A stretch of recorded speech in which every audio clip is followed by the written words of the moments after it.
Hi, today is our last day in Ouagadougou. We're leaving Ouagadougou. It was such a short stay, but very, very lovely. We had time to celebrate with my friend Lagrand, who was getting married. My sister is getting married to a man from Burkina Faso. That's so amazing. Our driver here, Tonto Amadou, has been so helpful. He has been driving all around. Que Dieu te bénisse, Tonto Amadou. Amen. Le pays des hommes intègres.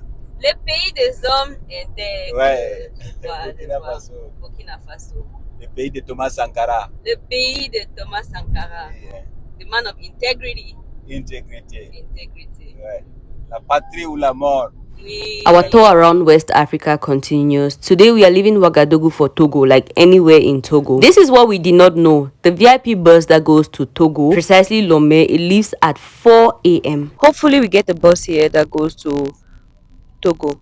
Since we missed the 4 a.m. bus, we had to take any bus that was leaving Ouagadougou and going towards Sinkasi. So the journey is about 12 hours to Lomé, plus immigration processes and everything, just say 14 hours. So the only bus that was leaving Ouagadougou and going towards Sinkase was stopping at Tenkodogo. But we just had to keep moving. Before taking the bus, we didn't really understand that we were not going to cross the border. I don't know why I wasn't thinking about it, because border officials close at a certain hour. I think the last we took from Lomé to Cotonou were closing at 6 p.m. So it did not come to my mind that there was no way we were going to cross that border this night. I was just like, okay, we are on the bus, we are going, we're just going, you know. Until we got to Tenkodogo, the bus stops, passengers are going down, everybody's going to their location. And then Carol and I were like, what is gonna happen to us? So eventually what we did is that we slept at the park. So when we got down, I was asking the convoyeur when the bus was going to take off for Sinkase, and he said the bus wasn't going to take off until 9 a.m. So I was like, do I want to wait for 9 a.m. to reach before we move from this place? I just felt like that was going to be a wastage of our time. And then the convoyeur also advised that we could get a motel. It's a village, so basically like a motel around. I'm not doing that kind of thing. I know what they do in motels, you know. So I was like, okay, we're going to sleep at the park. It's going to be more safe at the park than going to a motel in a place that I have not seen the place, how it looks like during the day. You know, it's different if you come to a place and during the day you move around and see what it looks like, and then at night you can sleep there knowing that, okay, this is how the place looks like. But at night you just go and sleep somewhere. I'm like, no. So we slept on the bench.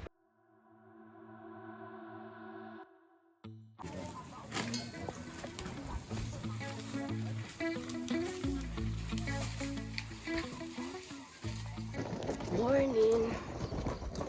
We just woke up.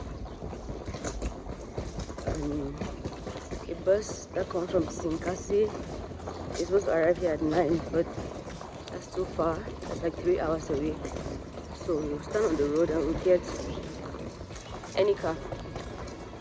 Yep. Get any car that can take us to Sinkasi so that we get moving. Oh my god!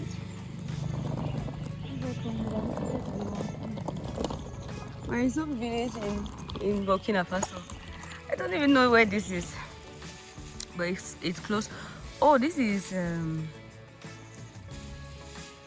oh, I'll get it. I'll get the name. Tenkodogo, Burkina Faso. Very good roads.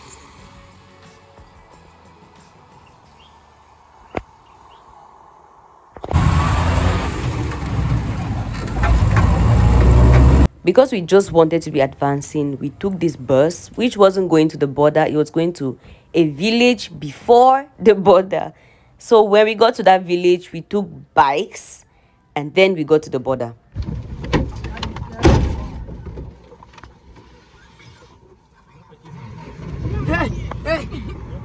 Mindful, you don't have to go through all of this stress. If you catch the 4 a.m. bus from Ouagadougou, it can take you directly to Lomé. So this is because we missed that bus, so we had to just find our way.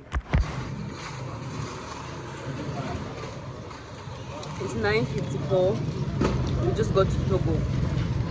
We want to get a bike to Somayab. and then we get a taxi from Somayab to Kara.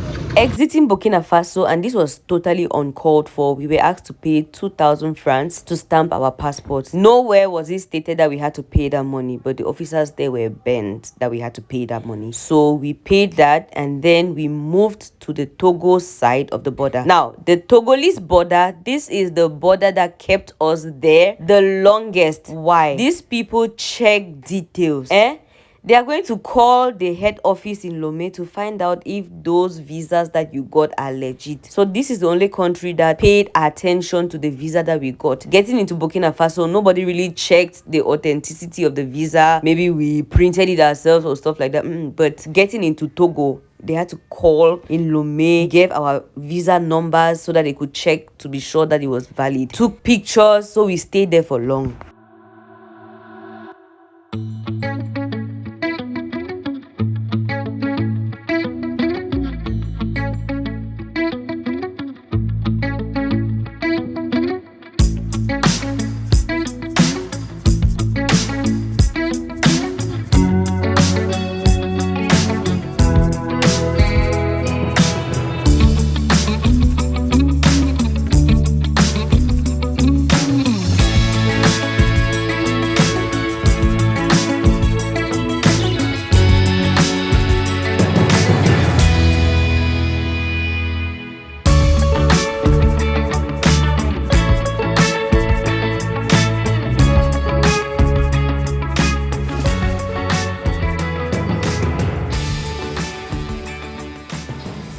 Initially, we wanted to get to Lomé straight, but we did not know how much time it was going to take for us to get there. Plus, as travelers with limited time, I think traveling during the day is such a waste of the day. So we decided to do activities during the day and then travel at night. Kara is a city found in the northern part of Togo in the Kara region. When we drove here, it was a whole new reality. We left Burkina Faso where it was hot and there was no rain. By the time we got to Togo in Kara, it was cold and raining every second.